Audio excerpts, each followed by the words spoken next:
Et nous avons grandi au village et on a eu la chance de participer à un certain nombre d'événements que nous appelons fêtes.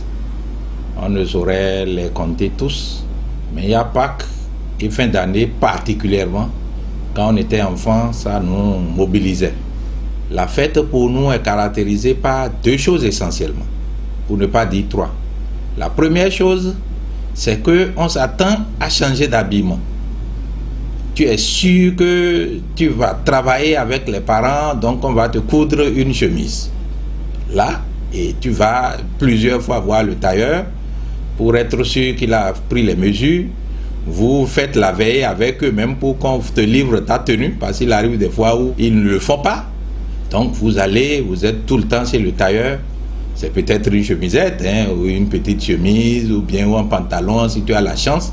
Parce qu'en ce temps-là, nous n'avons pas ce que nous avons aujourd'hui avec les Chinois. On a beaucoup de possibilités d'acheter les pains moins chers. Il y en avait bien sûr. Et les parents aussi n'avaient pas d'argent.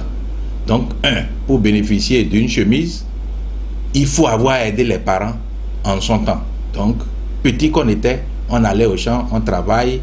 Et nous-mêmes, on savait faire les jobs à d'autres personnes pour avoir un peu d'argent. Donc, c'est ça qui prépare, qui annonce la fête. Et là, il y a la tenue, qui est le premier événement. La deuxième, c'est le repas.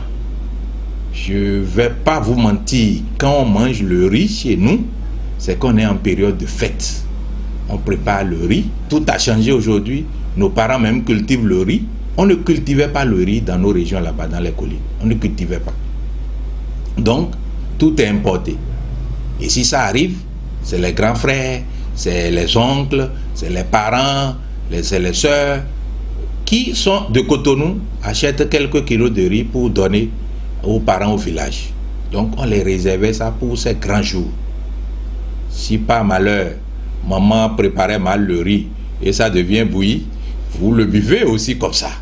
Mais le riz là, nous devons le manger. C'est un événement. Et là, on va chez le boucher, on achète quelques kilos de viande et là, on vous sert, vous avez de gros morceaux. Si vous avez la chance et que les pièges ont pris quelques petits gibiers, les sangliers, les trucs, on les prépare. Ou bien si ce n'est pas ça, c'est qu'on tue quelques coqs. C'est très rare qu'on tue les cabris, qu'on sort tout ça là. Mais vous pouvez aller chez le boucher, acheter la viande de bœuf et les parents préparent. En tout cas, c'est des jours où nous devons manger le riz. C'est le second grand événement.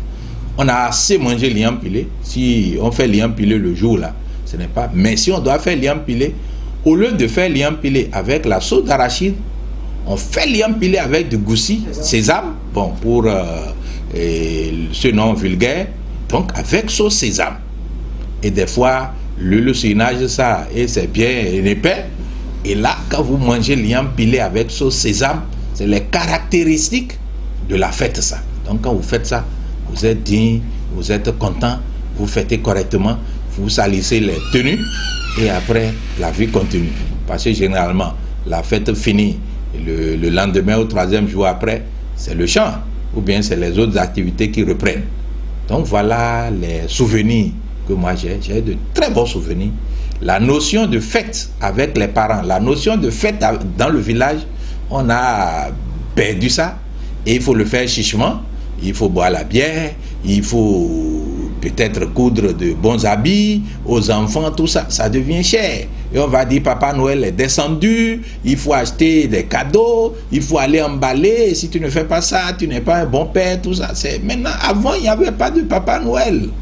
En tout cas, pour le petit âge que j'ai, ce n'est pas, il n'y avait pas, ben, les parents vous encourageaient et vous travaillez avec les parents. Vous êtes là, vous faites la fête. Donc voilà comment ça se passait. Et c'était très bien. Il n'y avait pas l'électricité. Et les jours de Noël, nous allions chercher. Et les papas, ils ont mûr. Que nous coupons, on transfère ça, on met le fil à coton dedans sous un truc et on met de l'huile rouge. Et c'est ça qui éclaire le village partout. Et nous sommes contents de le surveiller. On passe de porte en porte. Et si vous gardez bien, ça reste jusqu'au petit matin. Et là, c'est de très bons événements. Ça, c'est des moments qu'il faut vivre, qu'il faut amener les enfants à revivre au village. C'est vrai qu'aujourd'hui, est-ce que les gens ont encore ça dans la culture? Quelques-uns le font, mais nous qui quittons la ville, on les trouve comme des pauvres, alors que c'est la tradition qui est perpétuée et qui est chose. Merci beaucoup.